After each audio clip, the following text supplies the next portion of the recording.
C'est donc pour la première fois que les chefs d'État de la communauté économique et monétaire de l'Afrique centrale manifestent collectivement un désir de réformer le franc CFA, monnaie héritée de la colonisation. Alors que leurs homologues de l'Afrique de l'Ouest semblent davantage marquer le pas, ils tentent à présent de suivre ce pas qui a été marqué par la partie ouest-africaine, du moins par les pays de la zone franc qui sont représentés du côté de l'Afrique de l'Ouest. Il sera donc notamment question de réévaluer aujourd'hui sur le plan monétaire les différentes relations et de coopération avec la France et en particulier avec la politique du franc CFA. Les chefs d'État de la sous-région Afrique centrale qui utilisent donc cette monnaie vont donc d'ici quelques mois ouvrir les débats sur une monnaie commune désormais entre les différents pays de la CEMAC. Voilà donc l'une des grandes résolutions, la résolution phare au terme de cette rencontre de Yaoundé qui s'est achevée le 22 novembre dernier au Palais de l'Unité du Cameroun. Et bien sûr, le président camerounais, hôte de cette autre rencontre du sommet extraordinaire des chefs d'État de la CEMAC, a donc ouvert les portes, les discussions et les échanges dans le cadre de ce sommet en tant que président en exercice de la CEMAC. On en reparle ce soir dans le cadre de cette édition du débat, les résolutions du sommet extraordinaire de la CEMAC à Yaoundé. Notre second sujet, on parle une nouvelle fois du Cameroun. Tibor Nagy, une nouvelle fois, devant les parlementaires américains à Washington, a exigé de Yaoundé, du gouvernement de Yaoundé, un rapide transfert de pouvoir du côté de la zone anglophone des régions du nord-ouest et du sud-ouest au Cameroun. Pour Tibor Nagy, le président camerounais n'est pas au parfum de toute l'actualité dans le cadre de la crise sociopolitique du nord-ouest et du sud-ouest. Une espèce de victoire miroitée par des forces de sécurité serait ainsi dit au chef de l'État, ce qui serait pour le diplomate américain pas du tout vrai, de fausses informations selon Washington qui sont données au président camerounais. Il parle également du grand dialogue national alors que le Cameroun vient à peine de sortir d'un grand dialogue national qui s'est refermé le 4 octobre dernier. Et du côté des États-Unis, Washington appelle à la tenue d'un vrai dialogue, une sortie qui coïncide aujourd'hui au moment où Washington accélère davantage la pression et les sanctions contre le Cameroun. Il y a quelques semaines, on retirait encore la volonté du président américain Donald Trump de retirer le pays, le Cameroun, des accords économiques de l'AGOA. On revient tout au long de cette édition du débat du mérite panafricain consacré aux premières dames du continent sur désormais les enjeux de toutes ces différentes sorties américaines et sanctions contre le Cameroun. Vous connaissez très bien le principe de cette émission, chers téléspectateurs. En milieu de ce programme, vous nous retrouvez en direct. Vous donnez votre point de vue et votre commentaire sur ces deux sujets d'actualité majeure posés sur la table du débat ce soir. Mais tout d'abord, vous votez pour la première dame de votre choix. Elles sont donc toujours en lice dans le cadre de cette autre édition du mérite panafricain des premières dames. Antoinette Sassou Nguesso, première dame du Congo-Brazzaville, Chantal Biya, la première dame du Cameroun, la première dame béninoise Claudine Talon, la première dame de la Guinée équatoriale Constancia Mangué Obiang, la première dame du Tchad Intete Itno et enfin la première dame gabonaise Sylvia Bongo. Vous votez d'abord pour une d'entre elles ou plusieurs d'entre elles et ensuite vous contribuerez lorsqu'on ouvrira le téléphone. Le débat, c'est avec vous, comme j'aime à le dire, mais surtout c'est avec nos invités qui sont déjà à ma compagnie ici sur ce plateau central et on fera également un tour du côté de Yaoundé. Je vais tout de suite me rendre du côté de Yaoundé, commencer à introduire le panel de ce soir. On va retrouver monsieur Benoît Fudjé, membre de la cellule de communication du RDPC. Monsieur Fudjé, bonsoir et merci de nous retrouver.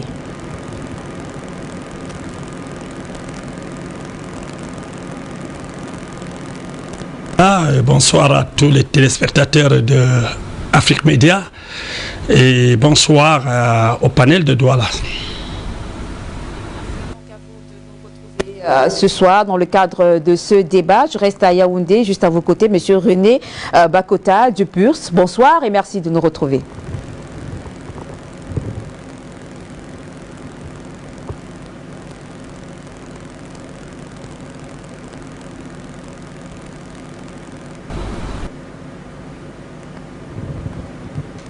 Monsieur Fomongouta Jean-Marie, président national de la Renaissance sociale démocratique du Cameroun, RSDC.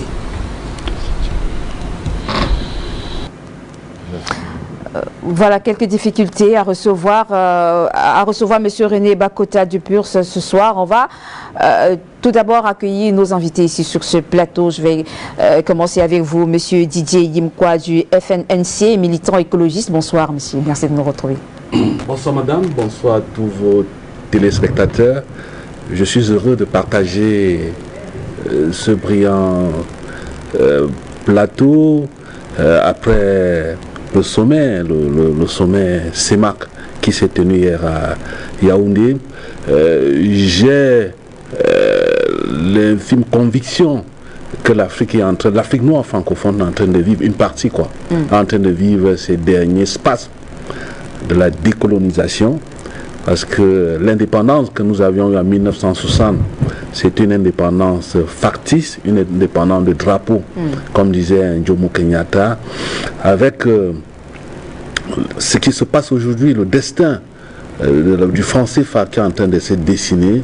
Je crois que nous sommes en train d'achever là notre décolonisation, et je suis heureux de partager ce sujet qui est assez important et même très prégnant aujourd'hui dans tous les discours politiques, économiques et sociaux. Merci une fois de plus de m'avoir invité en ce plateau, madame. C'est nous qui vous remercions, Didier Yimkwa, de répondre positivement à l'invitation de la télévision panafricaine ce soir. Il est un expert en matière d'économie et de finances, et puis c'est un homme politique. Récemment, il fait donc la grande actualité du côté du Cameroun pour avoir quitté le Social Democratic Front et rejoindre ainsi les rangs du mouvement pour la renaissance du Cameroun. Monsieur Emmanuel Kounié, bonsoir. Bonsoir Madame Dimala, et je dis bonsoir à mes copanélistes, bonsoir à tous ceux qui nous regardent, et merci de m'avoir convié à cette réflexion hebdomadaire. Est-ce que, voilà, vous nous disiez tout à l'heure en off qu'on ne va pas beaucoup épiloguer sur des questions politiques, notamment sur les législatives qui arrivent du côté du Cameroun, puisque les listes devraient être déposées d'ici lundi prochain et la campagne sera peut-être annoncée pour les prochains jours. Votre changement pour le Social Democratic Front, pour aujourd'hui le MRC, a été motivé par quoi exactement, Emmanuel? Oui, je peux répondre, d'ailleurs déjà répondu à plusieurs reprises, mais je voudrais dire que dans ma lettre de démission que j'ai publiée dans les réseaux sociaux, j'ai été clair. Le SDF, je suis au SDF depuis 1996, il y a 24 ans et à 25 ans. Nous avons fait des combats qui ont réussi. Nous avons, d'ailleurs, ce grand parti qui est le SDF a été, n'est-ce pas, pionnier de la lutte pour la démocratie. Nous avons gagné des combats ensemble, nous avons fait du chemin, nous avons eu des résultats, mais il se trouve qu'aujourd'hui le landerneau politique a évolué, et puis je me rends compte que le leadership du SDF ne peut plus porter, n'est-ce pas, ma propre conviction personnelle. Et je pense que ce parti qui a des structures solides, puisque en réalité c'est si on regarde tous les partis d'opposition, le SDF reste et demeure celui qui a des structures solides, parce que il a des gens d'expérience dans toute la République, dans toutes les régions, dans tous les départements. Donc c'est la structure la plus solide. Mais je pense que au MRC aujourd'hui, le MRC a le meilleur leadership. Le professeur Maurice Kamto est de manière transversale considéré comme la personne qui peut porter le changement. Donc d'un côté, il y a les structures solides au SDF, de l'autre côté, il y a un leadership très très solide également, et je pense qu'on peut travailler pour avoir des structures solides, mais on ne peut pas travailler pour créer le leadership. Le chairman John Fundi est un peu fatigué, il est malade, il n'est plus la personne qui pilote réellement le parti. Donc ceux qui sont là, qui tiennent à le remplacer ou qui le remplacent, ne peuvent pas être considérés aujourd'hui comme le leadership dont les Camerounais attendent pour pouvoir, n'est-ce pas, porter le changement attendu. Donc ma translation vers le MRC, mon départ vers le MRC, vise tout simplement à contribuer à la confection des structures de ce parti qui doit pouvoir porter Maurice Kamto à Itoudi. D'accord.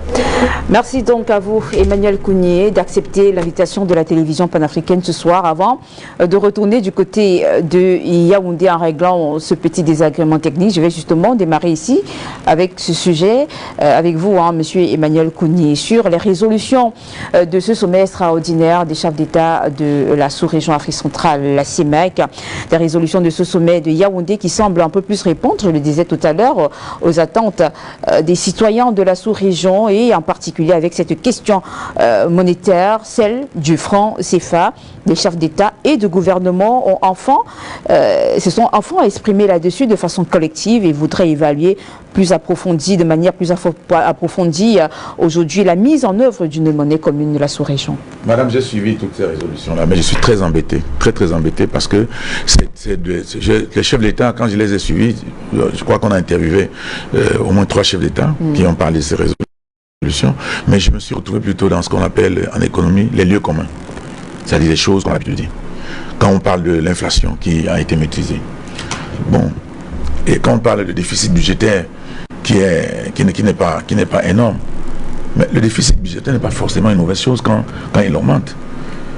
On peut créer un déficit budgétaire pour financer l'économie, pour permettre d'avancer économiquement. Mais quand l'inflation n'augmente pas et que le déficit budgétaire est maîtrisé, ça rend à ce qu'eux-mêmes appellent souvent la résilience. C'est-à-dire que le peuple résiste, parce que la résilience, la résistance, le peuple résiste, mais l'économie lui-même ne se met pas en mouvement pour permettre d'avancer. Il faudrait qu'il y a des indicateurs importants, par exemple le taux de croissance. Quand le taux de croissance est important, on peut se demander, on doit se dire que c'est une bonne chose, et maintenant est-ce que cette croissance est inclusive? Ça c'est un autre problème. Mais vous ne pouvez pas dire tout simplement que vous avez maîtrisé l'inflation, que vous avez maîtrisé, n'est-ce pas, le déficit budgétaire. Non, il y a des gens qui créent même le déficit budgétaire, n'est-ce pas, pour permettre à l'économie de faire le bon. Donc moi j'ai suivi tout cela, et quand on a parlé du franc CFA, d'ailleurs le président équato-guinéen a dit qu'il faut faire attention parce que nous allons mettre sur pied des mécanismes, il faut tenir compte du fait que notre économie est surveillée par les États occidentaux. Et ça c'est très important. Donc je n'ai pas trouvé, et puis eux-mêmes, le président Sassou Nguesso a été clair. Il a dit oui, nous allons faire des efforts pour que nous puissions, n'est-ce pas, avancer substantiellement avec notre économie, mais il faut noter que nous avons des problèmes. Problèmes d'infrastructures routières, problèmes d'infrastructures de toutes sortes. C'est-à-dire, il a même parlé des infrastructures navigables, etc. Donc il a estimé que le problème des infrastructures ferroviaires, l'infrastructure routière, bloque le développement, c'est-à-dire la libre circulation des hommes et des biens dans la sous-région. Donc ils ont cité une panoplie de problèmes. C'était de la problématique évoquée, mais en aucun moment on ne nous a pas dit comment on va faire pour créer des infrastructures transversales, transnationales, qui vont permettre à débloquer toutes ces situations. Donc ils ont évoqué des problèmes. C'est pour ça que j'ai dit que c'était un peu les lieux communs. Et s'agissant du franc CFA, ils ont dit que bon, on va commencer la réflexion, mais il faut noter que les autres qui sont aujourd'hui en train de parler de sortie du franc CFA ont commencé cette réflexion il y a très longtemps, très longtemps. Depuis 5 ans, on parle de l'éco, on parle de 2020, et puis il y a des comités techniques qui travaillent, ils ont défini des critères de convergence, ils ont défini à quel niveau on doit pouvoir être pour pouvoir se retrouver, n'est-ce pas, dans cette monnaie commune. Et on s'est rendu compte que le Nigeria, qui est l'économie la plus puissante de l'Afrique de l'Ouest, doit pouvoir tirer quelques pays dans un premier temps pour commencer, et que les autres vont y arriver au fur et à mesure qu'ils pourront, n'est-ce pas, mettre en œuvre leur économie, atteindre les critères de performance. Donc tout cela, c'est un travail fait. Mais chez nous, on est encore au niveau, n'est-ce pas, des propos. Et je crois qu'il faudrait qu'on arrive à... Parce qu'on a parlé, ils ont parlé de ceux qui vont commencer le travail, etc. Mais il faut que ces choses-là soient plus concrètes. Moi, j'ai vu un sommet extraordinaire qui a pris quelques résolutions, mais ces résolutions, moi j'attends que ces résolutions s'appliquent, que ces résolutions rentrent en vigueur pour qu'on puisse voir si ça peut produire quelque chose. Moi, et quand vous dites que qu'ils sont allés vers les attentes des populations, bon, il faudrait bien m'expliquer quelles étaient les attentes des populations et comment ils ont su que c'était les attentes des populations et comment est-ce qu'ils pensent qu'on va pouvoir, n'est-ce pas, par ce qu'ils ont fait, atteindre les attentes des populations. Non, je crois pas. Je crois qu'ils ont fait une bonne réunion, comme d'habitude, et puis ils ont été, c'était un peu du ponce-pilatisme dans l'ensemble, et pour ma part, je n'ai pas été satisfait. Voilà une réflexion collective et unanime qui semble donc ressortir donc de ces résolutions. Monsieur Didier Yimkwa, Emmanuel Kougne le relevait tout à l'heure. Du côté de l'Afrique de l'Ouest, on parle d'une monnaie unique et même commune depuis plusieurs années, je crois pratiquement 5 ans déjà, que la problématique avait été mise sur la table entre les chefs d'État de la zone front dans l'Afrique de l'Ouest.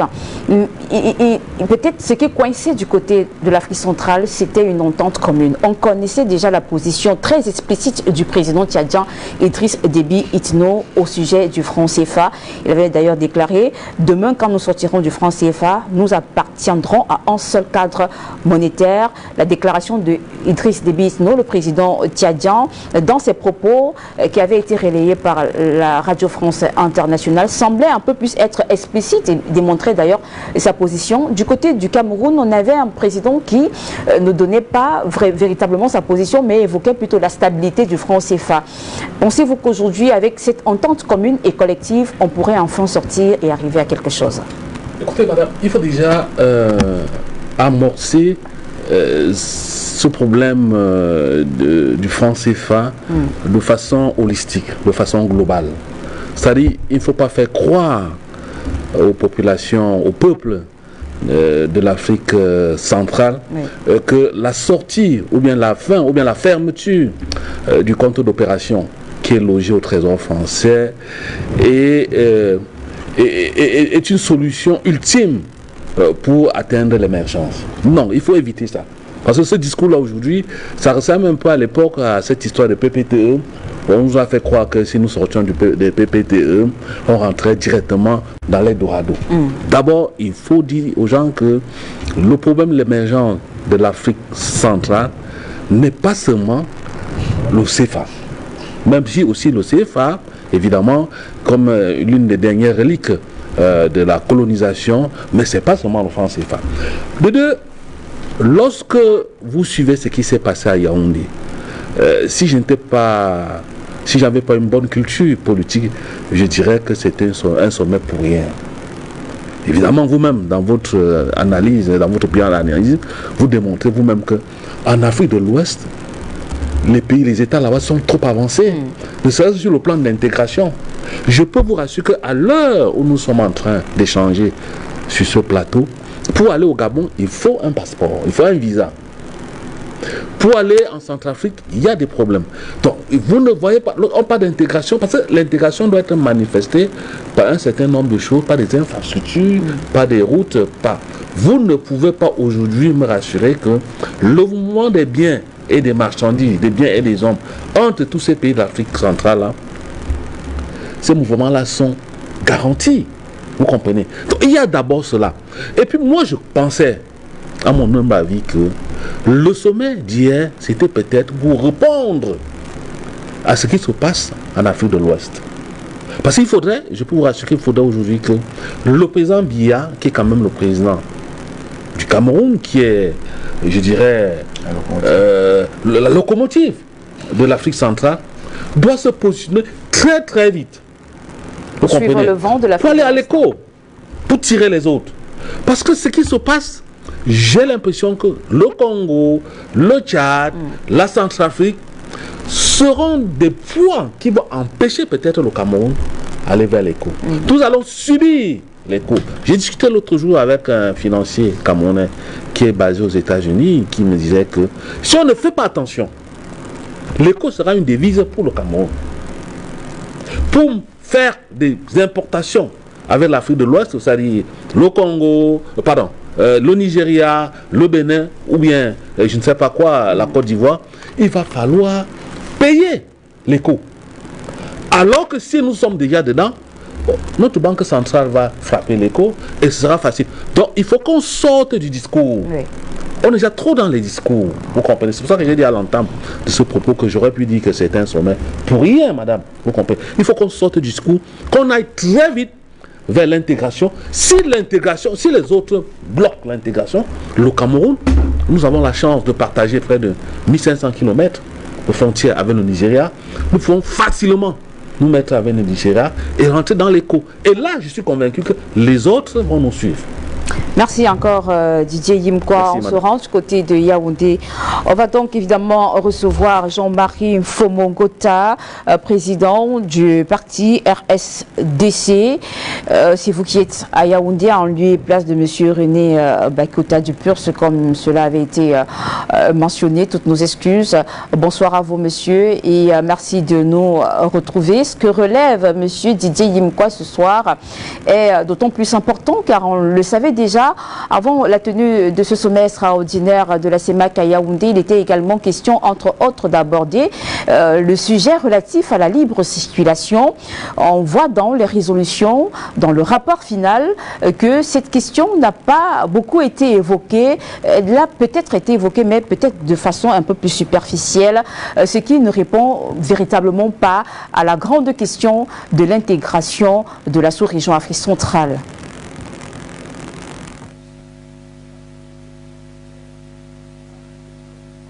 Alors, bonsoir madame Dimala. Tout ce que j'aimerais d'abord dire ce soir, c'est que moi je dirais que le chef de l'État, le président Biya, est aujourd'hui le garant de l'Afrique centrale et qui doit primer sur son autorité. On ne peut pas être l'économie de la sous-région en termes nutritionnels et que aujourd'hui, on ne peut pas imposer la libre circulation parce que ce que disait tout à l'heure le monsieur à côté est parfaitement vrai. C'est-à-dire que nous voyons aujourd'hui que nous pourrons peut-être être victimes du Tchad et des autres pays parce que nous devons imposer aujourd'hui qui est ce qu'on appelle la libre circulation parce que c'est la première des priorités lorsque on veut s'attacher à reconstituer une partie du continent parce que l'Afrique centrale repose sur le Cameroun.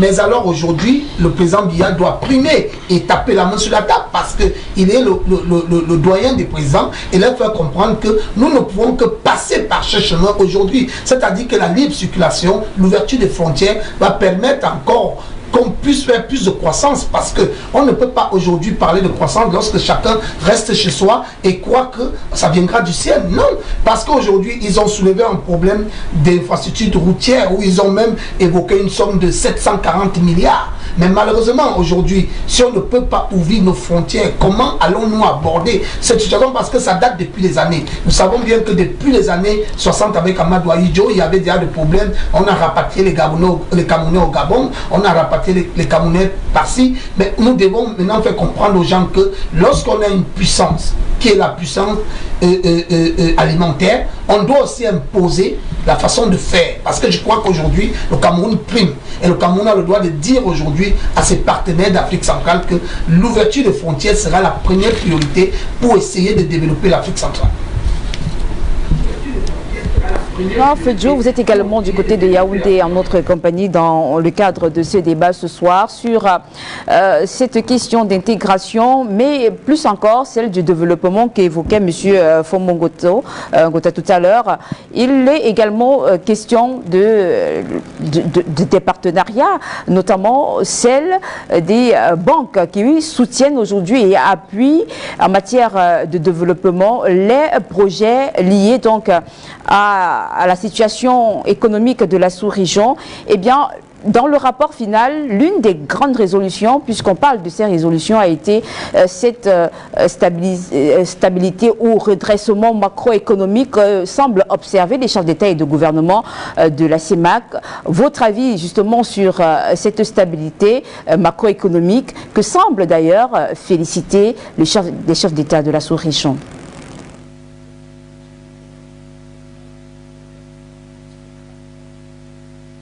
Il faut le dire, Madame Dimala, avant de répondre à votre question, je voudrais faire un petit crochet sur le franc CFA. Parce que j'ai l'impression que Monsieur Kougné, qui est économiste, qui devrait mieux nous éclairer, quand il prend son analyse, il est habitué à être plus politique que technique par moment. Alors, il passe d'abord par fustiger ces assises. Moi, je dis non. Je crois déjà que même dans le symbolique, les assises de Yaoundé ont une signification particulière. Déjà, le contexte dans lequel se tenait ces assises, c'est-à-dire qu'à quelques jours, on n'est même plus 10 mois, à quelques jours de la fin de ce que nous pouvons appeler de la mort du franc CFA, ou encore, je ne sais pas, on va ressusciter ou on va le reformer. Mais il faut le dire qu'en 2020, en réalité, nous devrons avoir pensé nous devons être déjà dans une nouvelle direction. Alors, où on doit rebattre monnaie, où on doit la réformer, il fallait que, n'est-ce pas, ces chefs d'État en une telle période se retrouvent tous, et les personnalités qui ont pris part déjà à ces assises-là sont aussi d'une importance particulière, parce que tous les chefs d'État de l'Afrique centrale étaient présents en dehors de M. Mbongo, représenté par son Premier ministre. Alors, maintenant, pourquoi je parle du symbole, du symbolique de cette rencontre? C'est que depuis longtemps, plusieurs chefs d'État se sont prononcés de manière isolée sur ce problème du franc CFA. Alors, de manière collective, ils n'ont pas encore dit quelque chose à propos. Chacun est sorti de son côté et est allé comme il a pensé, mais il fallait qu'ensemble, au cours d'un sommet comme celui-ci, qu'ils puissent être unanimes du fait qu'il y a problème de ce côté. Ne serait-ce que dans la réforme, même s'ils n'ont pas clairement dit ce qu'il y a lieu de faire. Et on le comprend aussi parce que le franc CFA, il y a deux démarches qu'il faut entreprendre. La démarche politique et la démarche juridique pour qu'on puisse aboutir à quelque chose. Même s'il faut la réformer, même s'il faut qu'on adopte quelque chose vraisemblablement différent comme le cas de l'UEMOA avec l'ECO, que nous constatons qu'on se retrouve dans les mêmes canaux, la même production, la même convertibilité. S'il faut qu'on se retrouve dans une histoire pareille, il faudrait quand même qu'il y ait une étude préalable. Et c'est pour cette raison que dans les résolutions, ils passent, n'est-ce pas, je pourrais dire, le relais à l'organe technique et la BIAC, qui doit pouvoir travailler avec la CEMAC. Alors, donc pour dire tout simplement que moi je crois qu'on ne peut pas dire qu'ils sont venus faire peut-être du conspiratisme, mais je me dis c'est significatif qu'ensemble qu'ils puissent dire quelque chose sur ce plan. Alors nous sommes d'accord, il est vrai, parce qu'il faut pas quand même qu'on se trompe aussi. Nous sommes donc le 26 décembre, oui, alors on peut supposer que c'est la fin du franc CFA, parce qu'avec une année de rabattement pour les 75 ans, donc on ne peut pas s'attendre à ce qu'en 2020 nous ayons une monnaie, on ne peut pas se tromper là, mais au moins on se dit ok, c'est en marche et on pourrait entrer dans les nouvelles négociations, peut-être même si le nom reste là, est-ce qu'on peut avoir quelque chose de beaucoup plus un peu serviable que ce que nous avons à l'avance. Et ceci, je ne vais pas oublier ce que M. Yimga a dit, qui est important. Mais il ne faudrait pas que nous pensions que ce n'est que le franc CFA là qui fait tout notre manque de développement qui nous attrape. Il faut déjà même voir notre économie, ne serait-ce que même dans la zone CEMAC, quand nous connaissons que notre économie est basée, est encore très basée essentiellement sur le pétrole. C'est encore la contrainte où si nous avons une menace au niveau du pétrole, comme ce fut le cas en 2014, vous savez, en 2014 où on a eu une crise pétrolière, il a fallu que nous retrouvons presque sauvés, si on peut le dire ainsi, même si c'est un sauvetage biaisé par le FMI et la France. Donc je voudrais tout simplement dire Madame, que ce qui est aujourd'hui vu en Afrique centrale surtout est un peu quand même inquiétant, parce que même si nous venons aujourd'hui à développer correctement les infrastructures, encore moins que nous avons constaté que dans les résolutions, on continue dans une perpétuelle demande, n'est-ce pas, de soutien à ce qu'on puisse développer nos infrastructures. Alors même si on venait à les développer et qu'on n'adopte pas une véritable technique, parce que nous sommes toujours là dans une continuité de la mise en œuvre, on pourrait dire une mise en œuvre progressive de la libre circulation qui est restée finalement définitivement progressive. Si au moins ce côté-là n'est pas résolu et que nous pensions que tout simplement on développe les infrastructures, on reste encore avec les frontières bloquées, on reste avec un seul pays comme le Cameroun qui va être seul la locomotive pour entraîner toute la sous-région, alors nous n'allons pas, c'est que le chemin il est encore un peu long. Du côté de Yaoundé, dans quelques instants, Monsieur Emmanuel Cognier, vous voudriez peut-être apporter une petite réponse à la réaction de Monsieur Fejo tout à l'heure. Mais la question, une autre question essentielle d'éléments qui en ressort de ce rapport final de ces résolutions, c'est les relations entre les pays de la CEMAC et les instances internationales telles que le Fonds monétaire international ou encore la Banque mondiale, et même les relations avec la France. Cela a été mentionné dans ces résolutions. En les remerciant de ce partenariat, quel est votre avis de ces remerciements faits aujourd'hui aux instances internationales et à la France? Oui, mais ces instances nous accompagnent, elles nous accompagnent. On peut dire ce qu'on peut dire, mais il faut noter que si le Fonds monétaire international n'était pas intervenu, là, nous aurions eu quelques difficultés, parce qu'il faudrait même définir le rôle du Fonds monétaire international. Le Fonds monétaire international, en réalité, ne vient pas nous renflouer. Ils se rendent compte qu'il y a un dérèglement, et un dérèglement chez un créancier, c'est-à-dire que nous devons de l'argent aux bailleurs de fonds, aux organismes internationaux, et puis le Fonds monétaire international c'est un huissier préventif. C'est-à-dire qu'ils viennent pour s'assurer que nous n'allons pas, n'est-ce pas, mal gérer notre économie au point de ne pas payer nos dettes. Et quand ils nous suivent, ils nous conduisent, s'il y a une difficulté quelque part particulière, et comme ils nous permettent, n'est-ce pas, de traverser le petit cap, mais ils surveillent pour que nous ne puissions pas, n'est-ce pas, creuser le déficit ou créer d'autres problèmes. Oui. Donc, moi je crois que cet accompagnement était nécessaire à un moment donné, parce que nous-mêmes, si je prends le cas du Cameroun, nous avons, quand on a atteint le point d'achèvement en 2006, nous avons lancé des projets structurants à l'appel, 27 projets structurants, nous y sommes entrés, la crise sécuritaire nous a surpris, la crise de la chute des coûts de pétrole nous a aussi surpris, tout cela nous a surpris, et ça fait que nous étions dans une situation où on ne pouvait pas, on pouvait presque pas maîtriser ce qui se passait. Donc, ils sont venus, l'assistance nous a permis, d'ailleurs ils nous ont dit, écoutez, on ne peut pas commencer autant de projets structurants au même moment. Quand on veut avoir des projets structurants, on les fait par vague. On ne commence pas tout à la fois. Bon, ils sont en train ils sont mis à nous aider un peu, et puis je crois que c'est un peu maîtrisé. Donc, si les chefs de l'État disent qu'ils les remercient, moi je crois que c'est parce qu'eux-mêmes ont vu que ça avait pris de l'eau, et on s'est lancé dans des prêts à ne plus en finir. Quand on s'est mis à acheter des eurobonds à 9% pour financer des projets structurants, c'était vraiment on a paniqué un peu, hein, on a paniqué, il faut le dire. Ceux qui nous gouvernent ont paniqué. Oui. Et quand les bailleurs de fonds sont revenus, je crois qu'on a maîtrisé cette situation, parce que même les prêts non concessionnels, on allait à Chine, on allait partout, on a acheté des eurobonds, mais on a acheté aussi, il y a eu des prêts obligataires, il y a eu des tas de choses, on a pris des prêts bancaires pour financer des projets structurants, ce qui est absolument inadmissible. Mais maintenant, je crois que tout cela est un peu contenu. Donc les chefs d'État peuvent se sentir un peu mieux, oui. Mais ça ne veut pas dire que nous avons traversé la vague, nous sommes dedans, mais nous avons des partenaires qui à tout moment, si nous devons être en difficulté totalement, ils vont pouvoir nous apporter concours. Donc moi je crois que c'est par rapport à cela qu'ils les ont remerciés. Maintenant, pour revenir sur le franc CFA, moi je dis que le franc CFA, nous, en Afrique centrale, ceux qui nous gouvernent se comportent comme des gens aux ordres. Parce que pourquoi est-ce que vous attendiez la fin des accords pour commencer à parler du franc CFA? Est-ce qu'il y a 3 ans, 4 ans, 5 ans, et ne savait pas qu'en 2020, on devait arriver à terme?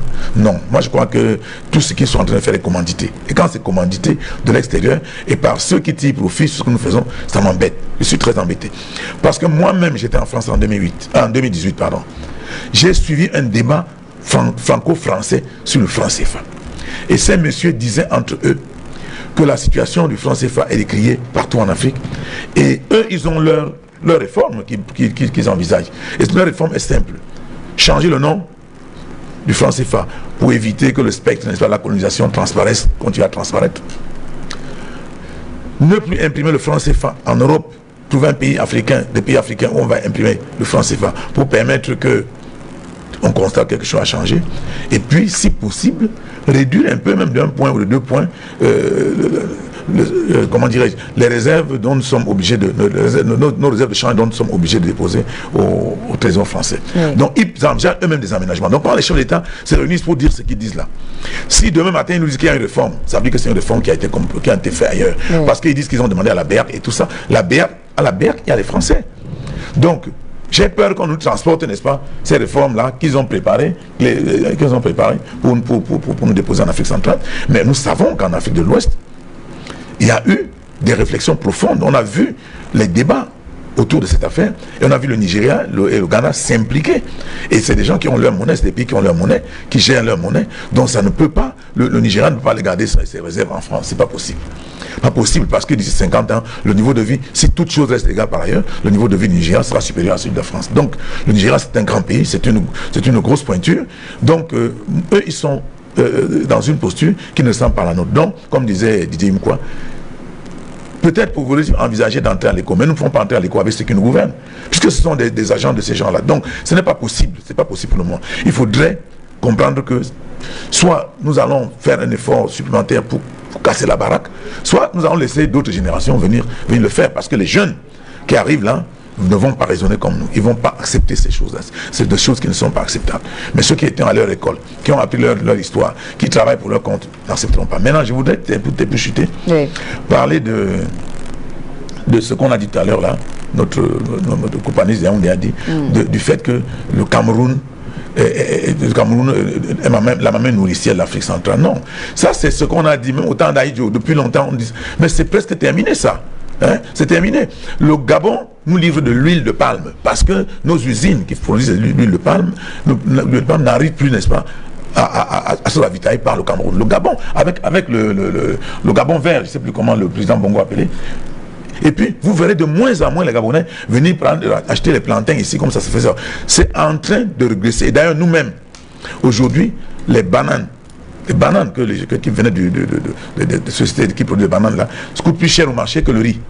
Donc nous-mêmes, nous sommes déjà dans une situation qui s'aggrave de plus en plus au regard, compte tenu de la crise anglophone, de certaines choses. Donc nous prenons conscience de ce que notre situation s'aggrave aussi. Et travaillons, arrêtons de dire que oui, c'est nous qui faisons ce qui nous faisons. Non, les autres réfléchissent et ils réfléchissent. Et nous avons tous été à l'école. Et il y a une jeunesse qui monte. Et au Gabon, vous avez vu comment le président Ali Bongo, dès qu'il est arrivé, il s'est attaqué à beaucoup de secteurs. Et je peux vous dire que le secteur de l'agriculture, il a attaqué sérieusement ce secteur-là. Et donc vous pensez que le Cameroun à lui seul ne pourrait plus être la locomotive? Non, pas du tout. Puisque nous importons de l'huile de palme du Gabon. Allez voir les entreprises qui fabriquent le savon et tout ça ici. Le Cameroun n'est pas capable de ravitailler ces entreprises comme par le passé. Et puis, l'huile de palme, une partie de l'huile de palme importée et une partie de l'huile de palme importée du Gabon. Ça, je vous le dis, vous pouvez vérifier. À l'heure où je vous parle, je vous le dis, vous pouvez vérifier. Merci encore Emmanuel Kounié. Didier Imkwa, avant d'accueillir les premiers téléspectateurs au téléphone, à côté donc de cette grande question économique avec à la fois l'appui des partenaires africains et internationaux dans le cadre des projets de développement de la sous-région et également la mise en œuvre aujourd'hui d'une nouvelle politique monétaire et financière. Et il y a également la question sécuritaire lorsqu'on parle à côté de toutes ces autres thématiques, à la fois la libre circulation, la question économique, macroéconomique. Il y a la grande question sécuritaire et donc ce que les chefs d'État ont également évolué dans ce rapport final, dans ces résolutions. Il est notamment question de mettre sur pied de nouveaux mécanismes de lutte contre le terrorisme notamment. Mais madame, il y a aussi la démocratie. Vous savez que c'est la démocratie qui est le carburant de la paix. Hein. Et sans la paix, il n'y a pas de développement, et sans développement, il n'y a pas la paix. Ah bah, ça, c'est à votre avis? Oui. À la base, c'est la démocratie, la vraie démocratie. Parce que c'est ça qui libère les énergies. Et je vais vous dire, madame, les politiques d'intégration, les politiques intégratives doivent être portées par des leaders téméraires, futuristes et volontaristes. Or, lorsque vous regardez cette dynamique d'intégration en Afrique de l'Ouest, en Afrique francophone de l'Ouest, tel n'est pas le cas en Afrique centrale. Et je peux vous donner un cas simple pour vous comprendre que certains leaders, certains chefs d'État de l'Afrique centrale aujourd'hui ne sont pas prêts aux politiques d'intégration. C'est-à-dire les discours concernant les politiques d'intégration sont presque des simples slogans, sont même à la limite des incantations. Je vous prends le cas du bassin du lac Tchad. Dans les années 1970, le lac Tchad était 23 000 km² de surface, bien arrosé. Aujourd'hui, le lac Tchad, le bassin du lac Tchad, c'est moins de 2500 km². L'assèchement, à cause des questions de changement climatique, et même les activités anthropiques, c'est-à-dire les hommes Parce que vous avez à peu près 32 millions de personnes qui vivent dans le bassin du lac Tchad, qui viennent de partout, du Niger, de la Centrafrique, du Cameroun, du Nigeria et même de la Libye, madame, vous comprenez. Or, tous les experts sont unanimes aujourd'hui qu'il faut de l'eau pour enflouer le lac Tchad. Et cette eau doit venir d'où? Du Congo. C'est l'eau du Congo. Mais, qu'est-ce qui empêche qu'on puisse prendre l'eau dans le bassin du Congo pour enflouer le lac Tchad? Mais c'est les Congolais. C'est les deux Congos. Ça dit la RDC et le Congo-Brazzaville, madame. Mais ce sont ces deux pays-là qui aujourd'hui empêchent que cette activité, que ce projet-là soit réalisé. Même les fonds sont déjà là. Pourquoi? Parce que au niveau international, la Chine, la France, tous sont prêts aujourd'hui. Il y a des institutions financières internationales qui sont prêts aujourd'hui à mettre de l'argent pour que le lac Tchad, le bassin du lac Tchad, soit ce qu'il était dans les années 1970. Parce qu'on s'est rendu aujourd'hui que ce bassin du lac Tchad est devenu le repère. Est devenu le repère de recrutement des milices de Boko Haram qui aujourd'hui malheureusement sont en train d'être sont pris pour entretenir les réseaux du terrorisme. Donc voilà le véritable problème. C'est un exemple, je peux vous citer plein d'exemples comme ça qui démontrent que les chefs d'État de l'Afrique centrale ne sont pas prêts, vous comprenez, à amorcer une véritable dynamique, une véritable politique d'intégration. Mais c'est pour ça que je dis que il ne faudrait pas que le président Biya, qui est la locomotive, qui est quand même le président du Cameroun, nous avons la chance de partager quand même les frontières. Et avec le Tchad, avec le Nigeria, avec la Centrafrique, avec la Guinée équatoriale, avec le Congo, Brazzaville, le Gabon. Le Cameroun aujourd'hui est la locomotive. Très vite, nous devons voir dans quelle mesure, et si je me trompe, je crois qu'il y a au niveau du ministère des Relations extérieures, il y a une direction Cameroun-Nigeria.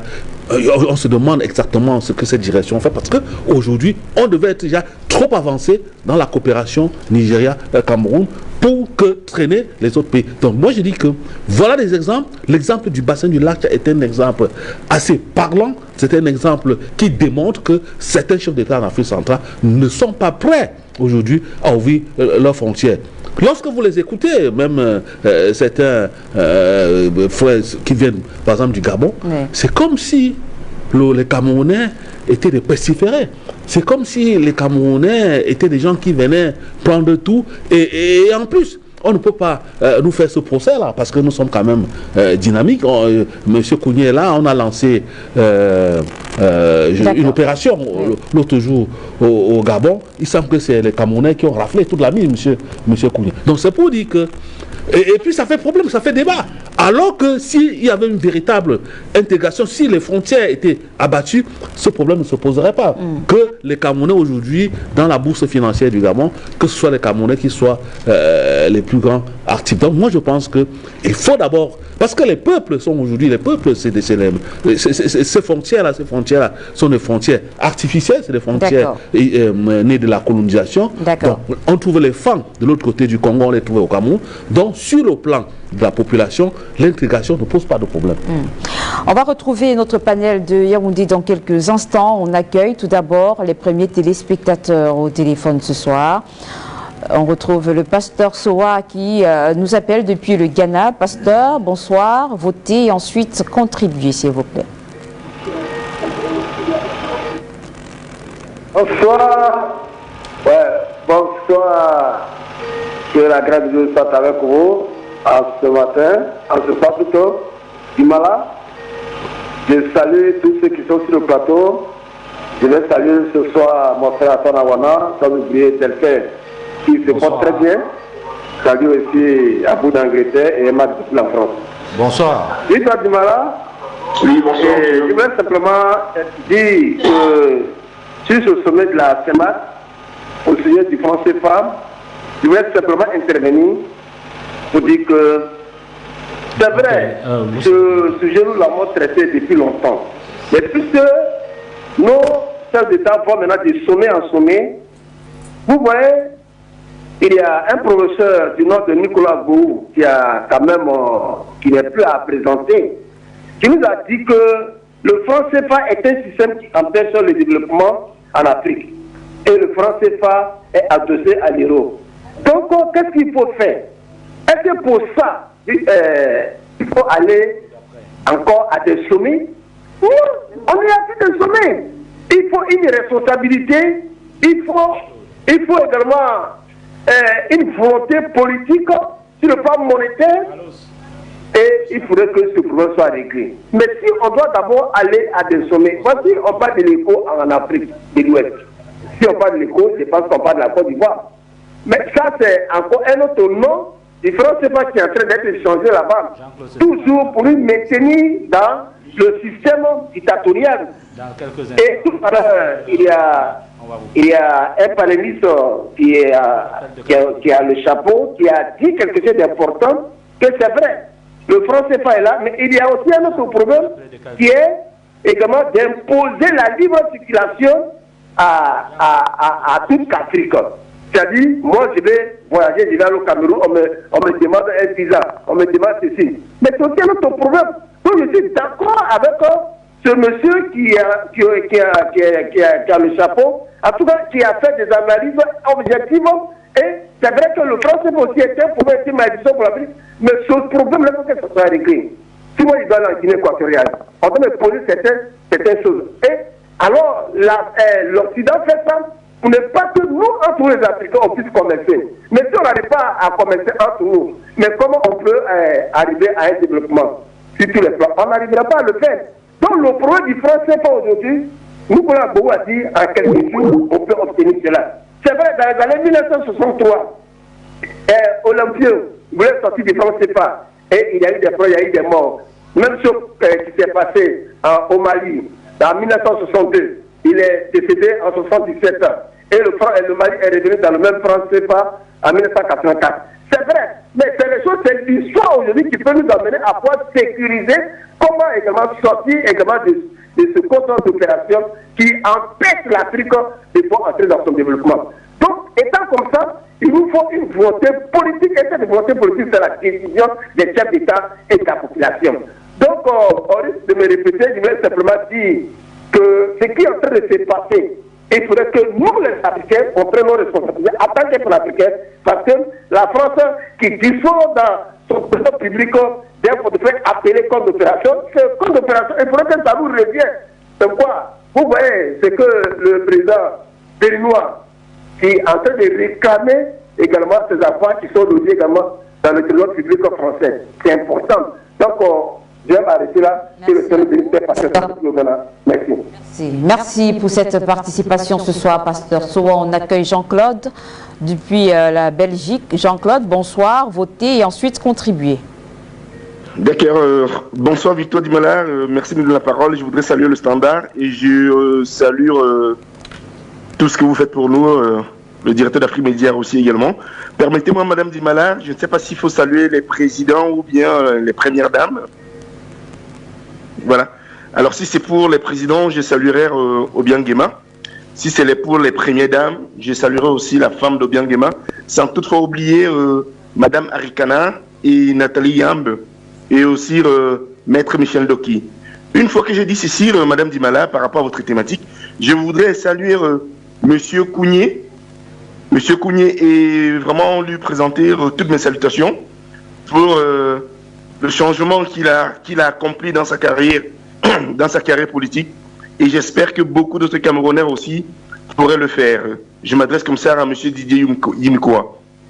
Par rapport à votre thématique, franchement, quand on essaye de réunir, d'additionner le nombre d'années passées à la tête de nos États par ces différents dirigeants, nous sommes au moins à 150 ans. 150 ans de ésotérisme, 150 ans de gabégie, 150 ans de discours, des théories sans pratique. Franchement, on se demande encore qu'est-ce que nous pouvons encore attendre, nous, aujourd'hui, de ceux qui nous dirigent, à l'exception d'une seule personne, c'est-à-dire à l'exception d'une seule personne qui fait de la théorie à la pratique, c'est-à-dire le président équato-guinéen, son Excellence Obiang Nguema Bazoko. Je veux dire ceci, Madame Dimala, je fais un virement sur mon pays, le Cameroun. Ça fait 37 ans que nous suivons les mêmes discours 37 ans d'un même discours théorique, aucune pratique, je vous en prie, aucun développement. Il faut toujours que les gens viennent de l'extérieur pour tenir le président informé des réalités du Cameroun. Je prends l'exemple de la CAN. Qu'est-ce qui s'est passé? Il a fallu que M. Amat arrive au Cameroun pour qu'on sache que la CAN ne serait pas organisée. Par contre, tous ceux qui étaient à l'entourage du président disaient comme quoi que non, la CAN aurait lieu. Alors, comment voulez-vous que nous, aujourd'hui, que nous puissions croire à ceux qui nous dirigent là? Et M. Yimko a dit quelque chose qui est très fondamental. Le franc CFA n'est pas le problème du développement des pays africains. C'est pas ça. Il y a d'autres problèmes fondamentaux. Si, certes que ça fait partie d'un des problèmes, mais je dirais, sur une échelle de 1 à 10, le franc CFA peut être peut-être à la 5e position. Parce que si vous n'avez pas une bonne éducation, et quand je parle d'éducation ici, c'est l'éducation d'apprendre notre histoire, l'histoire du Cameroun, une bonne éducation, une justice pour tous. Regardez un peu ce qui se passe au Cameroun aujourd'hui, à la veille des prochaines élections. Et vous pensez qu'avec ça, on va s'en sortir du franc CFA? Moi, je dis non. Ces gens doivent déposer le tablier et passer la main à la nouvelle génération, un peuple, des gens dynamiques, plus patriotes et qui aiment vraiment leur peuple, qui aiment vraiment leur race. Merci Victor Dimala. Que Dieu bénisse le Cameroun, les Camerounais et l'Afrique. Merci beaucoup. Merci à vous, Jean-Claude, pour cette participation ce soir. On accueille Patrick Kwangen qui nous appelle depuis l'Allemagne. Patrick, bonsoir, vous connaissez le principe. Oui, bonsoir à toi, ma très chère Dimala. Merci d'être là pour nous, surtout pour combattre pour la bonne cause. Bonsoir à tous les téléspectateurs d'Afrique Média de par le monde. Dans bonsoir standardisé des techniciens, c'est pas des femmes. Bon courage à vous. Et bonsoir à tous les panélistes des deux plateaux, et particulièrement à M. Kounié et M. Yemkoa. Je vais voter comme ça si la possibilité existait 100 fois pour la première dame de Guinée équatoriale, pour la simple raison que c'est une dame, comme on dit, derrière un grand homme se cache une femme de feu.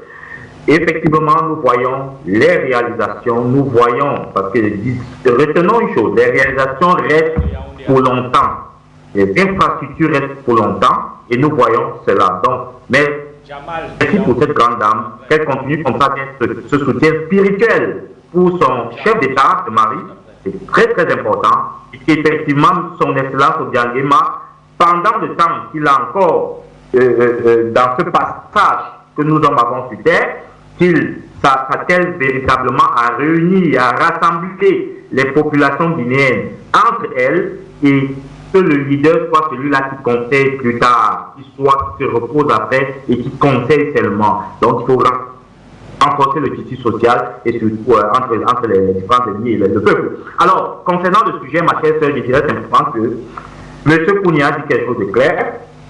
Difficile d'attendre grand chose, comme j'ai toujours eu à le dire, en démontrant de temps en temps, difficile d'attendre grand chose de certains chefs d'État qui ont malheureusement encore, et c'est pas entre guillemets leur faute à 100%, mais à 70%, oui, ils ont le software colonial, un software qui ne peut malheureusement plus, à l'heure d'aujourd'hui, quelle que soit l'application qu'on utilise, être chez le c'est pas possible. Parce que voyez-vous, comment comprendre que dans une zone CEMA, on a eu dans un pays comme le Tchad, on a eu à écouter à Mondovision le chef d'État fustiger la monnaie CFA. C'est-à-dire à Mondovision et même devant la France. On a vu des jeunes au Tchad manifester contre le CFA. En Guinée équatoriale, tout proche, on a vu la population sortie, même si c'était le parti politique au pouvoir, mais accompagné par la population, pour aller obliger l'ambassadeur de France sortir et présenter des excuses pour l'insulte qu'il a fait vis-à-vis du pouvoir en place. Et cela s'est fait. Donc, je veux dire, dans tout ça, on a un pays, comme dit toujours, les locomotives, elle est la locomotive, certes, mais on n'a jamais vu, j'ai dit même 2 manifestants, et encore moins certains présidents de partis politiques qui, chaque jour, viennent sur vos plateaux fustiger la France par tous les moyens. On ne les a même pas vus. Même 2 à 1 kilomètre, je dis bien 1 kilomètre, je fais des mots de l'ambassade de France à Yaoundé, pour dire non au CFA, non à ceci, jamais, parce qu'on ne va jamais l'autoriser. Et eux-mêmes savent qu'ils ne peuvent pas le faire. La France est au Cameroun chez elle. Il faut qu'on comprenne ça et c'est malheureux parce que le software de celui qui dirige, malheureusement, est tellement compatible à la stratégie française et cette stratégie-là accompagne celui-là jusqu'au bout parce qu'il reste l'un des vestiges de la France-Afrique. Donc pour sortir, je dirais simplement que avec la plupart, on ne peut. L'essentiel, c'est investir fortement, comme j'aime toujours le dire depuis des mois, dans la formation des jeunes, citoyennement, politiquement, économiquement et sur le plan panafricain, dans les organisations assez civiles. Il faut les créer en grande quantité dans nos États pour former les jeunes au patriotisme, au civisme et tout le reste. C'est dès lors qu'on sortira de là des gens pour placer à la tête de nos États et faire le véritable job. Parce que je ne doute pas que même dans les partis politiques au pouvoir actuel, il y ait des hommes capables de faire un minimum de jobs et 1000 fois mieux que ceux qui sont là. Je n'en doute point. Donc, vivement que ce travail-là se passe. Mon prédécesseur à l'éducation, j'ajouterai la justice sociale, je crois qu'il a évoqué aussi ce plan-là. Tant qu'il n'y a pas de justice sociale qui est le socle de tout développement. Voilà, on va tout de suite prendre Djamal, le dernier appelon de cette série, en demandant à nos téléspectateurs d'être précis dans leur intervention ce soir pour nous permettre de sortir de ce sujet et de rapidement débattre sur le second sujet ce soir. On va accueillir Djamal depuis Yaoundé. Djamal, vous connaissez le principe, on vous écoute.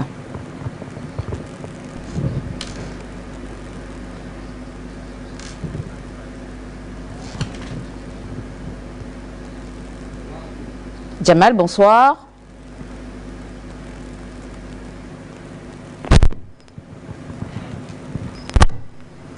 Oui, bonsoir ma chère Dimala.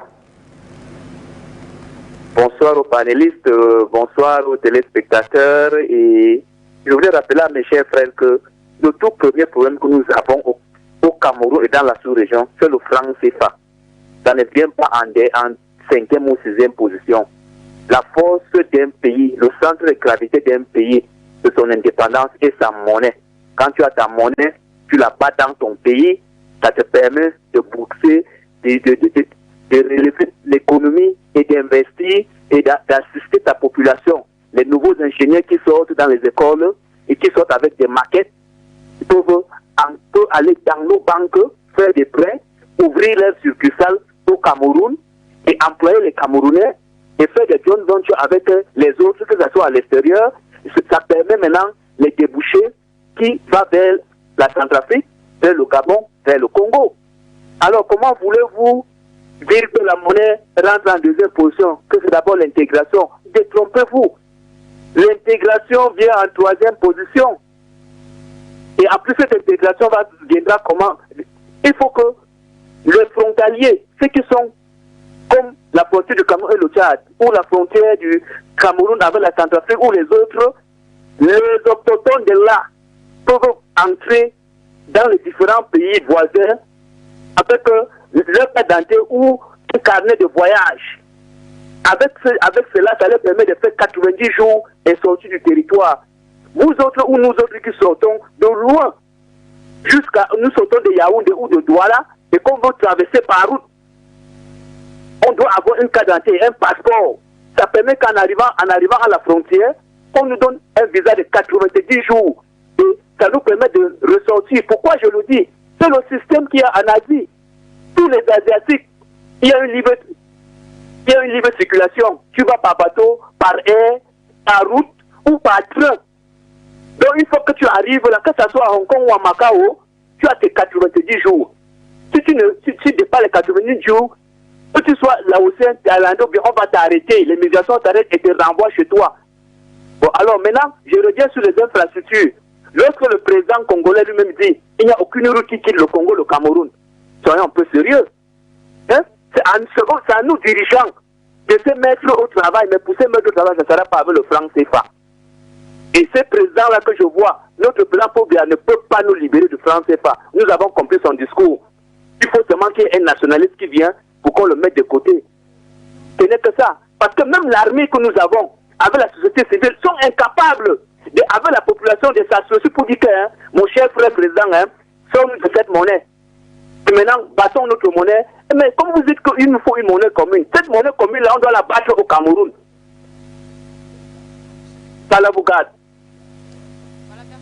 Djamal, pour cette participation, on va retrouver notre panel de Yaoundé avant de poursuivre donc avec le second sujet. On va sortir de ce premier sujet avec vous, Monsieur Jean-Marie Fomo.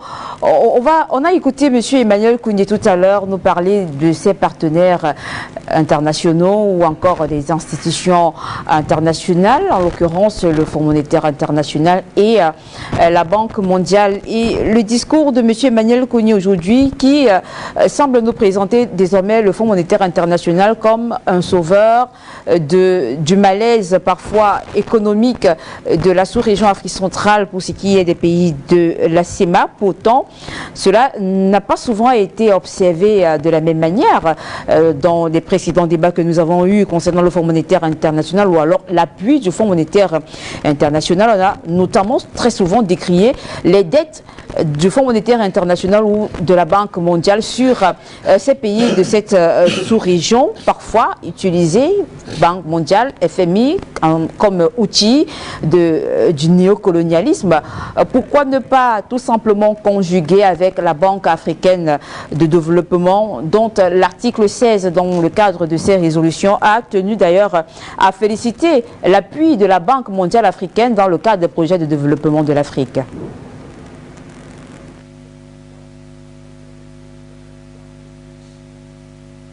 D'abord, madame, je dirais qu'on ne dirige pas une nation par l'émotion. Parce que je trouve que entre M. Koundé et les intervenants tout à l'heure sont tous émotifs. Lorsqu'on dirige une nation, c'est avec une vision, c'est avec une détermination politique. Alors, ce que je veux dire, c'est que le Fonds monétaire international est le gendarme financier mondial. C'est-à-dire que c'est comme un citoyen qui n'est pas reconnu dans des brigades.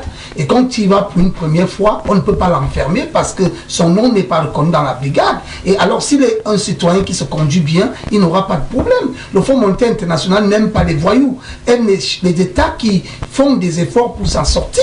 Et heureusement pour nous aujourd'hui, l'Afrique centrale et le Cameroun se conduisent bien au point que le Fonds monétaire international essaie de faire des concessions pour sauvegarder l'intérêt de cela. Et non ce qu'a expliqué l'économiste. Moi, je vais d'abord dire à M. Koundé ce soir que j'aime entendre les économistes parler avec des chiffres. Le chef d'État nous a dit que l'inflation était à 0,3%. Il nous a dit que la dette intérieure du Cameroun était à 1,8%. Il nous a même parlé du PIB de l'Afrique centrale qui est rentré à 50%. Ça veut dire que le chef d'État, lors de son discours d'adoption, a joué le rôle du ministre des Finances. Alors qu'on aimerait bien voir un ministre des Finances jouer ce rôle. Malheureusement, le chef d'État, lui, nous explique les choses. Il nous dit, en fait, la situation où on se trouve. Et chaque citoyen africain, camerounais, aimerait se rendre compte qu'on lui parle de son pays, de l'attitude économique de son pays. Lorsque je vois un économiste dans un débat qui n'arrive pas à me donner un chiffre, il me montre, il me parle du Fonds monétaire national, il me succède. Ce que je veux faire comprendre à M. Koundé, c'est que quand les États sont endettés, on ne parle pas de sortie d'un franc. C'est-à-dire que nous ne pourrons pas aujourd'hui, étant des États, je dis bien toute l'Afrique centrale, sont des États surendettés aujourd'hui. Le Cameroun prête de l'argent pour Boko Haram, on prête de l'argent pour le sud-ouest, le nord-ouest. Vous croyez que lorsque le pays n'est pas en pleine croissance, on peut parler de sortie de monnaie? Pourquoi les Camerounais veulent être aveugles? Lorsqu'on gouverne, je vous dis que l'émotion n'existe pas dans la gouvernance. La gouvernance, c'est les stratégies, c'est la politique et c'est aussi la juridiction. Parce qu'aujourd'hui, même si le Cameroun veut sortir du franc CFA, il faut d'abord rembourser ses dettes, trouver une bonne croissance et alors en fin de compte demander à quitter le franc parce qu'il faut entrer dans l'historique politique et économique des pays. Nous n'avons pas la même histoire dans l'Afrique centrale. Le Cameroun n'a pas eu la colonisation que le Gabon a eu ou que le Congo-Brazzaville qui était l'ancienne capitale équatorienne française de l'Afrique. Le Cameroun est un pays qui a eu la tutelle française et anglaise. Malheureusement, dans cette tutelle a eu un lien d'amitié, un lien de fraternité. Nous entrons tous dans le franc CFA aujourd'hui, c'est que les gens nous oublient d'expliquer aux gens. Parce que si nous n'avons pas aidé la France à sortir de la Deuxième Guerre mondiale, on ne serait jamais dans le franc CFA. C'était même une façon de nous avoir, parce qu'on est parti pour les aider à sortir de la guerre. Et à la sortie de la guerre, ils ont créé un franc et ils nous ont collé ça au dos pour que nous on sauvegarde leurs intérêts. Mais alors aujourd'hui, pour sortir de ces francs CFA, il n'est pas difficile. Mais personne ne peut demander à sortir d'un franc lorsqu'il est en position de faiblesse. Allez voir n'importe où. Vous ne pouvez pas devoir à votre propriétaire 6 mois de loyer et lui dire je m'en vais. Il va d'abord vous réclamer ses loyers. Mais si vous payez correctement vos loyers, vous pouvez dire au propriétaire, bon, je ne vous dois rien, je suis obligé de partir. Et c'est ce que je veux faire comprendre aujourd'hui aux gens, c'est que regardons d'abord l'attitude qui se passe aujourd'hui. Les chefs d'État d'Afrique centrale ne jouaient pas avant un franc jeu. Il n'y avait jamais eu une réunion comme celle-ci où chacun vient estimer le fond de la pensée. Nous savons bien qu'Église des Biens et la France aujourd'hui, ce n'est plus de bons termes. Nous savons bien que Sassou Nguesso a même eu parfois ses comptes bloqués par la France. Nous savons bien tout ce qui s'est passé. Alors tout le monde a le ras-le-bol de la France, tout le monde veut sortir. Mais il faudrait qu'on trouve des solutions pour sortir de ça. Et moi je crois que toutes les solutions viendront d'abord dans les ouvertures de frontières, dans la participation de notre économie. Et je vais rappeler à M. Koundé qui dit que aujourd'hui le Gabon fait ceci. Allez à Ebolova. Ebolova, c'est une ville où le Gabon achète tout avant même la production. Il y a des champs Ebolova qu'on paye à la semence. Et quand j'entends les gens parler comme ça, c'est que les gens ne connaissent pas l'économie entre ces villes frontalières. Parce que si lui, il avait été en bas, mais Bolova, il allait comprendre que si on bloque cela, le Gabon ne vit plus bien. Moi, je ne veux pas entrer dans la théorie politique où on veut seulement défendre le fait qu'on n'est pas content. Si le chef d'État a pris une initiative forte, il faudrait qu'on l'accompagne. Malheureusement, nous devons comprendre que nos efforts ne viendront pas par la force, et viendront par la stratégie et la mise en place d'une politique forte qui va nous redonner une économie forte et une croissance pour pouvoir maintenant décider peut-être dans 2 ans sortir définitivement du franc CFA. Certainement, merci à vous, M. Jean-Marie Fomo. On reste à Yaoundé avec M. Benoît Fedje. Monsieur Jean-Marie Fomo parle donc de projection. Le dernier sommet de la CEMAC s'est refermé le 22 novembre dernier à Yaoundé. Il y a un prochain sommet qui arrive, celui de la communauté économique des États de l'Afrique centrale, la CEAC, qui va se tenir d'ici le mois de décembre prochain au Gabon, à Libreville même. Le président Ali Bongo, en tant que président en exercice de la dite institution sous-régionale, il serait également question d'aborder des thématiques ou des sujets relatifs à la réforme profonde. Et quand on parle de réforme profonde, on parle une nouvelle fois d'économie et les questions relatives à la monnaie seront une nouvelle fois posées. Est-ce que vous avez l'impression que la dernière rencontre de Yaoundé prépare en réalité celle du mois de décembre prochain à Libreville?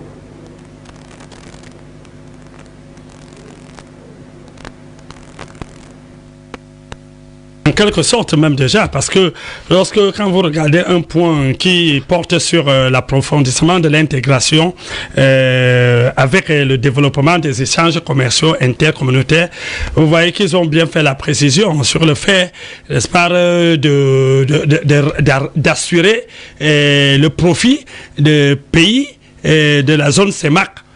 Sur la libre circulation, sur les libres échanges économiques continentaux. Donc, la préparation, n'est-ce pas, de ce sommet, on peut retrouver également des points qui portent, n'est-ce pas, sur ce problème de franc CFA. Mais il faut quand même que nous disions une chose de manière triviale à certains de nos téléspectateurs. Il ne faut pas toujours personnaliser un débat. Nous sommes là en train de voir des problèmes qui peuvent influencer le développement de la sous-région.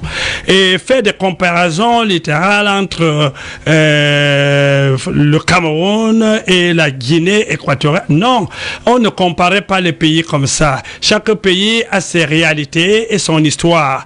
Il ne faudrait pas mettre sur une même balance ce genre de comparaison. Nous disons des choses qui sont très simples.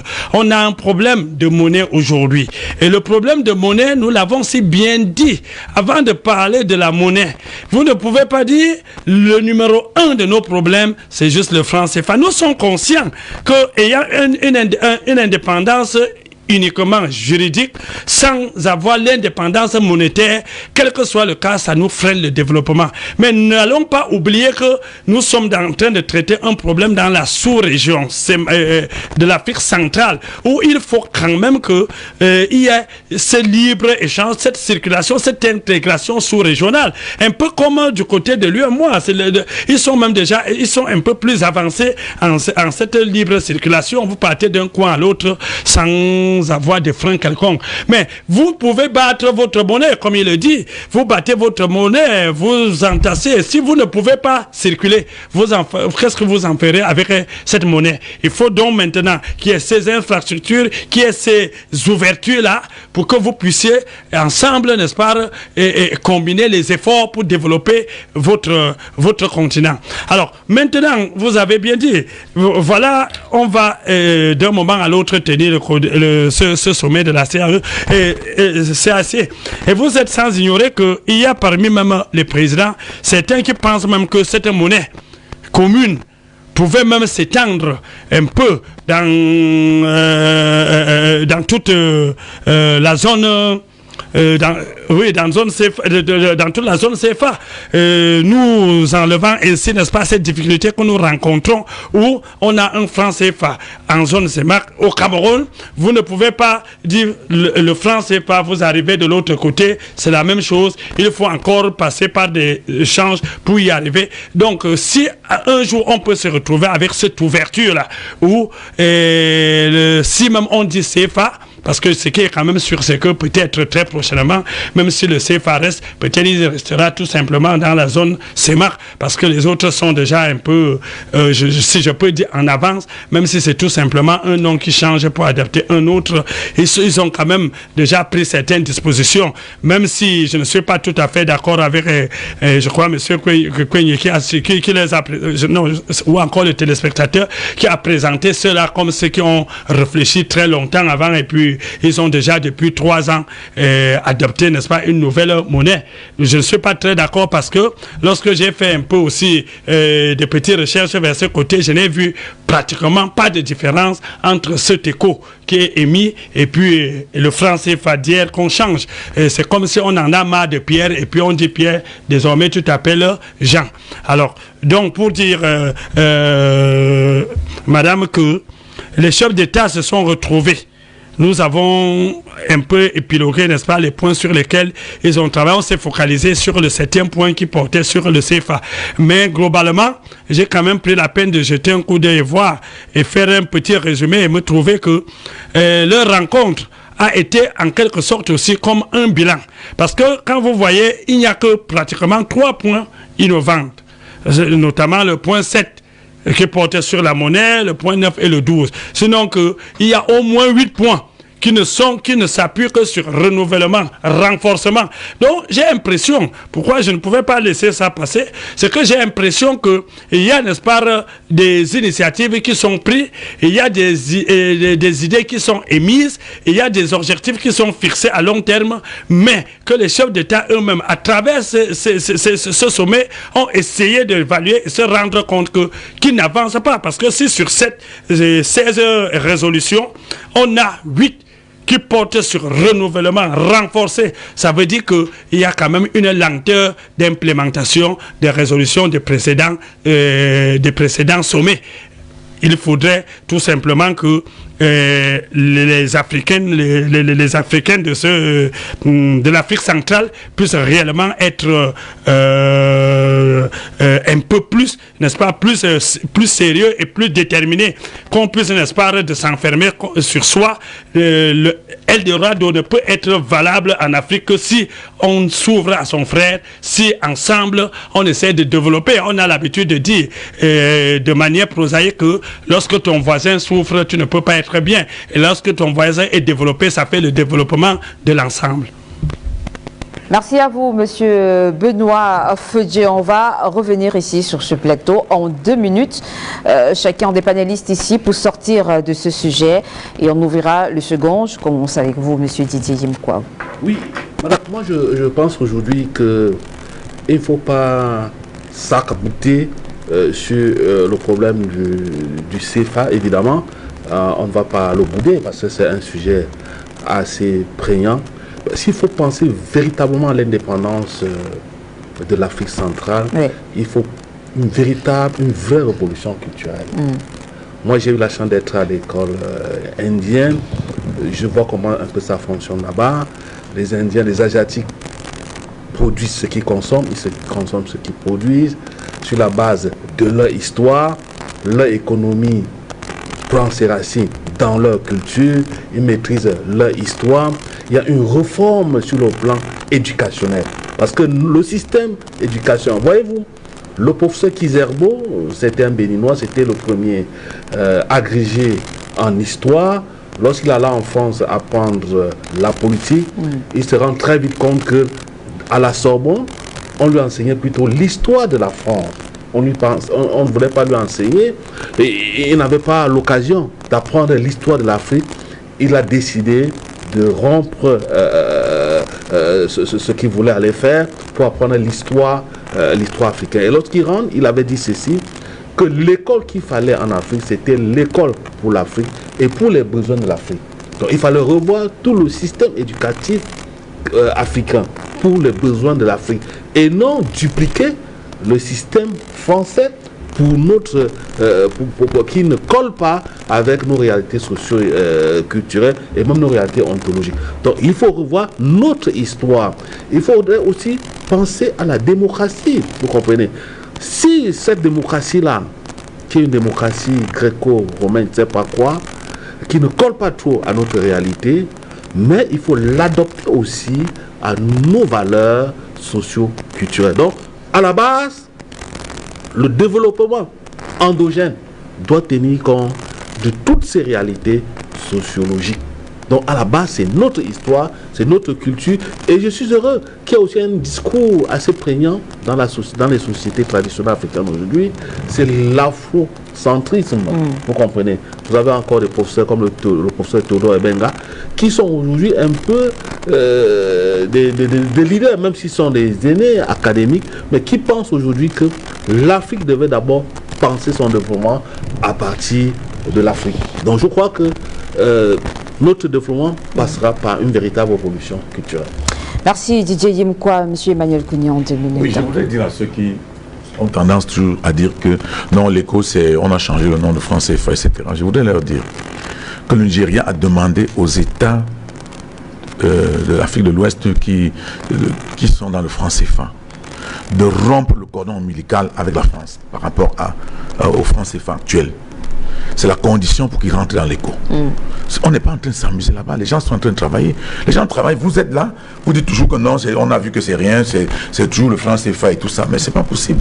Comment les gens peuvent imaginer que le Nigeria va aller entrer dans une histoire de franc CFA et déposer ses réserves de change en France, ses réserves monétaires en France? Réfléchir comme ça, vous ne voulez pas prendre au sérieux le travail que les gens ont fait. Donc, cher monsieur, c'est le Nigeria et le Ghana qui tirent le peloton de cette affaire. Et ces deux États ont leur monnaie. Ont géré leur monnaie pendant longtemps. Ont l'expérience de la gestion d'une monnaie. Donc, l'écho sera une monnaie qui n'aura rien à voir avec le franc CFA. Retenons ça comme ça. Et puis, réfléchissons maintenant sur ce que nous voulons mettre sur place chez nous et comprenons que nous avons du retard. Et organisons-nous pour travailler. Parce que nous ne travaillons pas. Nous ne pouvons pas ne pas travailler et dire toujours que ce que les gens ont fait, non, c'est rien, ça ne va rien donner, etc. Mais ce n'est pas possible. Donc, pour ma part, je crois que les chefs d'État de l'Afrique centrale doivent savoir qu'ils ont accusé un retard, qui ne sont pas...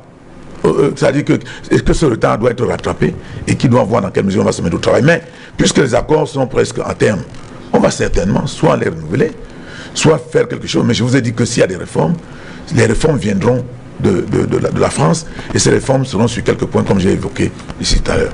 Maintenant, pour revenir à cette histoire de libre circulation des hommes, j'ai bien entendu tout ce qu'on a dit, mais ce que vous devez comprendre, c'est que quand vous entrez dans une affaire comme les APE, sans discuter avec les autres, d'ailleurs, le Cameroun, l'administration camerounaise a fait un travail extraordinaire qui a consisté à instaurer ce qu'on a appelé le certificat d'origine.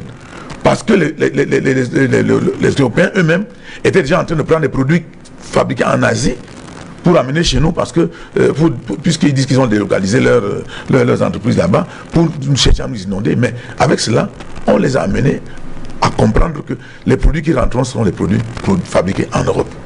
Et ça a limité un peu. Mais les autres pays qui sont à côté, qui n'ont pas foncé dans cette affaire des APE, ont peur que le Cameroun soit la porte par laquelle on va inonder leur pays de programmes et tout un tas d'histoires qui jonchent les rues ici.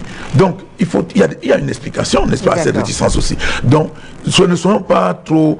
Il faut tenir compte du confort des autres. Et quand les autres posent un acte, Ne disons tout simplement pas que non, ils n'ont pas raison. Cherchons à savoir pourquoi ils le font, parce qu'il y a des raisons profondes pour lesquelles ils le font.